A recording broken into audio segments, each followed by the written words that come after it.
በህይወት ውስጥ እግራችሁ የሚንሸራተትባቸው ጊዜያት አሉ። ያመናችሁባቸው እቅዶች በድንገት ሲከሽፉ፣ የተመካችሁባቸው ሰዎች ሲርቁ፣ እንዲሁም መጪው ጊዜ ሙሉ በሙሉ ግልጽ ሳይሆን ሲቀር። አብዛኛው ሰው እነዚህን አሳዛኝ ጊዜያት ይመለከትና ያንኑ የተለመደ ጥያቄ በሹክሹክታ ይጠይቃል። ይህ ሁሉ ለምን በእኔ ላይ ደረሰ በማለት። ነገር ግን ውስጣዊ ጥንካሬ ያላቸው ጥቂት ሰዎች ቆም ይላሉ፣ ትንፋሽ ይወስዳሉ እና ከዚያም እጅግ በጣም ወሳኝ የሆነ ሌላ ጥያቄ ይጠይቃሉ። በዚህ መከራ ውስጥ ምን ትርጉም ማግኘት እችላለሁ በማለት። ማንስ ሰርች ፎር ሚኒንግ ወይም የሰው ልጅ ለትርጉም ፍለጋ በሚለው ታዋቂ መጽሐፉ የሚታወቀውና ካስፈሪው የናዚ ማጎሪያ ካምፖች የተረፈው የሥነ አእምሮ ሐኪም ዶክተር ቪክቶር ፍራንክል አንድ መሠረታዊ እውነት ያስተምረናል። ሕመም የማይቀር ቢሆንም መከራ ግን ምርጫ ሊሆን ይችላል ይለናል። እያንዳንዱን ችግር እናንተ አትመርጡ፣ ነገር ግን ለሱ ያላችሁን አመለካከት ወይም አቲቲዩድ ሁል ጊዜ መምረጥ ትችላላችሁ። እናም በዚያ ምርጫ ውስጥ እጅግ አስደናቂ የሆነ ነገር እንደገና ይገነባል። ፍራንክል ማጎሪያ ካምፖች ውስጥ እንኳን ሰብአዊ ክብራቸውን ያለቀቁት ሰዎች በሁኔታዎች የተሰጣቸውን ሕመም በራሳቸው ፍቃድ ወደ ትርጉም ቀይረውታል ይላል። ችግሩን መቀበልና አለመቀበል የኛ ምርጫ ነው የሚለው ይህ የሎጎ ቴራፒ ዋና ጽንሰ ሐሳብ ነው። ተመልካቾቼ፣ በዛሬው ቪዲዮአችን የሎጎ ቴራፒ ዋና ትምህርት ምን እንደሆነ እንቃኛለን። ስቃይ፣ ችግርና ትግል ሊሰበር የማይችል ጠንካራ አእምሮን እንዴት መፍጠር እንደሚችሉ እንመለከታለን። ሎጎ ቴራፒ የሚለው ቃል የመጣው ሎጎስ ከሚለው የግሪክ ቃል ነው። የዚህ ትምህርት ዋና ዓላማ ችግሮች ሲከቡን እንኳን የሕይወትን ዓላማ ወይም ትርጉም ማግኘት ነው። ትግልን እና አለመረጋጋትን እንደ ውድመት ሳይሆን እንደ አእምሮአችንን የሚያጠነክር ስልጠና እንድናያቸው ያስተምረናል። በሌላ አባባል ውጫዊው ዓለም ምንም ያህል ቢበላሽም የሎጎ ቴራፒ ዋና ትምህርት ውስጣዊ ማንነታችንን በዓላማ ኃይል መጠበቅ ነው። ዶክተር ፍራንክል የሰው ልጅ መንፈስ ከሚገጥመው ከማንኛውም ውጫዊ ሁኔታ የበለጠ ጠንካራ እንደሆነ በግልጽ አስረድቷል። ሰዎች ምቾታችሁን፣ ደህንነታችሁን፣ አልፎ ተርፎም በዓለም ላይ ያላችሁን ቦታ ሊወስዱባችሁ ይችላሉ። ነገር ግን ለጉዳዩ የራሳችሁን ምላሽ የመምረጥ ችሎታችሁን ሊወስዱ አይችሉም። ይህንን በስቃይ ፊት የእናንተን አቋም የመምረጥ ችሎታ ዶክተር ፍራንክል የመጨረሻው የሰው ልጅ ነፃነት ብሎ ይጠራዋል። ይህ ውጫዊ ኃይሎች ሊነኩት የማይችሉት መንፈሳዊ መልህቅ ነው። ፍራንክል በማጎሪያ ካምፖች ውስጥ ሰዎች ከነሱ የተወሰደው ሁሉ ተመልክተዋል።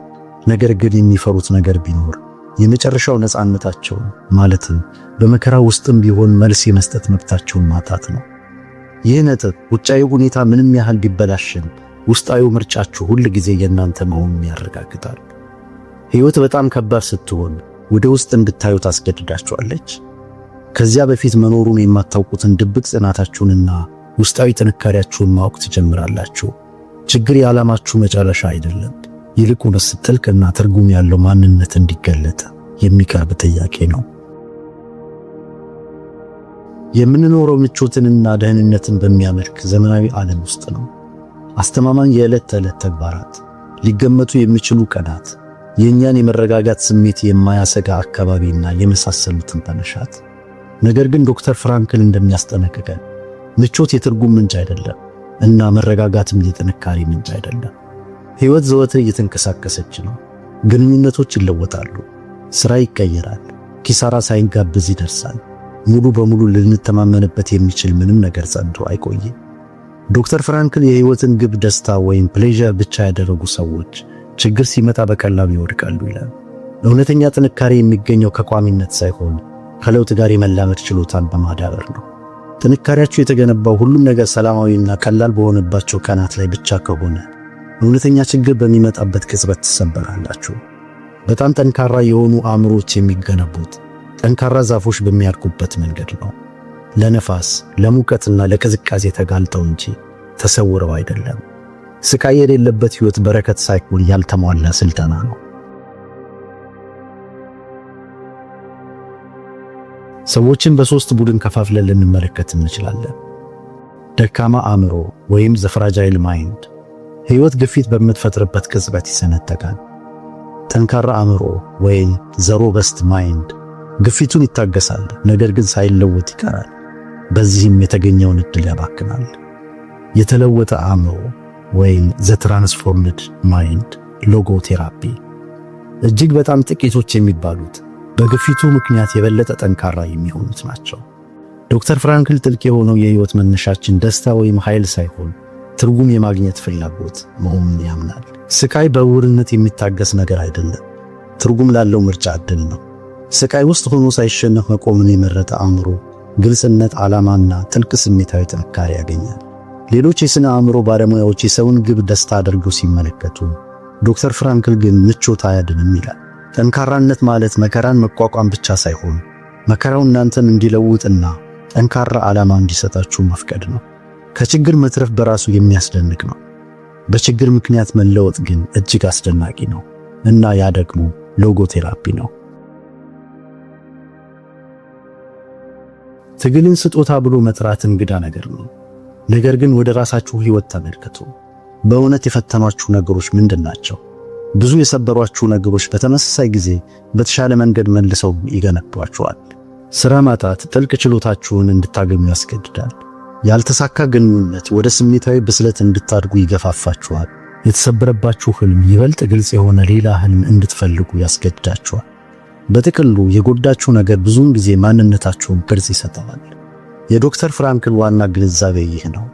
ስቃይ ትርጉም ሲኖረው በአንዳንድ መልኩ ንጹሕ መከራ መሆን ያቆማል። ይህም ጥሪ ይሆናል፣ ግልጽነት ይሆናል። ዶክተር ፍራንክል ለምን እየተሰቃየው ነው ከሚለው ይልቅ በዚህ ስቃይ ምን ማድረግ እችላለሁ ብላችሁ መጠየቅ እንዳለባችሁ ያበረታታል። ስቃዩን ወደ ትምህርት፣ ወደ ጥበብ ወይም ሌላ ሰውን ወደ ማገልገል ዓላማ ስንቀይረው የስቃዩ ስሜታዊ ክብደት ይቀንሳል ይለናል። ታዲያ በስቃይ ውስጥ የሚሻሻለውን ይህን አእምሮ እንዴት እንገነባለን? በመጀመሪያ እርግጠኛ አለመሆንን ተቀበሉ። ዘአናውን ይህም ማለት አለመመቸትን መሸሽ አቁሙ። ሕይወት አይገመቴ መሆኑ ስለሱ ማሰብን በማቆም ብቻ አታጠፉትም። በተቃራኒ በጨለማ ውስጥ እየጠነከረ ይሄዳል። በቀጥታ ስትጋፈጡት ግን እናንተን የመቆጣጠር ችሎታውን ያጣል። በሁለተኛ ደረጃ አቋሙን ይምረጡ። ዘአቲቲዩድ ዶክተር ፍራንክል ሁኔታውን መለወጥ ካልቻላችሁ ራሳችሁን መለወጥ አለባችሁ ይላል። ይህ የሎጎ ቴራፒ መርህ ነው። ለትንንሽ የዕለት ተዕለት ብስጭቶች የተጠናና ትርጉም ያለው ምላሽ የመምረጥ ልምምድ አድርጉ።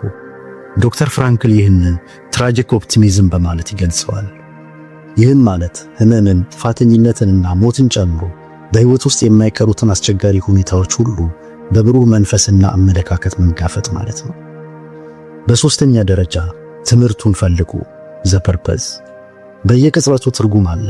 በትልቅ ትግል ውስጥም ቢሆን አንድ መሰናክል ሲከሰት ይህ ቅጽበት ከኔ ምን እየጠየቀ ነው በማለት ጠይቁ። ትምህርቱ ህመምን ወደ ዘላቂ እድገት የሚቀይር ኮምፓስ ነው። በመጨረሻም ውስጣዊውን ምሽግ ይጠብቁ። ሰኮንተኦል ውጫዊ ዓለም ትርምስ ውስጥ ቢሆንም ልማዶቻችሁ፣ ሐሳቦቻችሁና ጥረታችሁ የእናንተ ሆኖ ይቀራል። እነዚህ ሆን ተብለው የሚደረጉ ትናንሽ የመቆጣጠሪያ ቦታዎች ሁሉም ነገር ሲረባብሽ ጸንታችሁ እንድትቆሙ ያደርጋችኋል። ጥንካሬ ስጦታ አይደለም፣ የውስጣዊ ነፃነትን የማያቋርጥ ልምምድ ነው። ዓለም ደህንነትን፣ ፍትሃዊነትን ወይም ቀላልነትን ፈጽሞ አትሰጣችሁ፣ ነገር ግን ፈተናዎችን ትሰጣችኋለች። እናም በምላሹ እነዚያ ፈተናዎች እጅግ ኃይለኛውን ስጦታ ይሰጧችኋል፣ ራሳችሁን ለመሆን የመወሰን ምርጫ። ዶክተር ፍራንክል ለጽናት ቁልፉ ምን እንደሆነ እንዲህ በማለት ያስታውሰናል። ለምን እንደሚኖር የተረዳ ማንኛውም ሰው እንዴት በመቋቋም መውጣት እንዳለበት ማወቅ ይችላል። ይህ ታዋቂ ጥቅስ ከኒቼ የመጣ ጥቅስ ቢሆንም ፍራንክል በሎጎ ቴራፒ ውስጥ ቁልፍ አድርጎ ይጠቀምበታል። ከአስቸጋሪው ካምፖች ውስጥ የተረፉት ሰዎች ግብ የነበራቸው ናቸው። ለምሳሌ ግባቸው ቤተሰብን ማየት ወይም መጽሐፍን መጨረስ ሊሆን ይችላል። ይህም ማለት ለምን መኖር እንዳለባቸው የሚያውቁ በመሆናቸው እንዴት መትረፍ እንዳለባቸው መቋቋም ችለዋል። ስቃያቸው ዓላማችሁን አጉልቶ እንዲያሳይ ፍቀዱለት።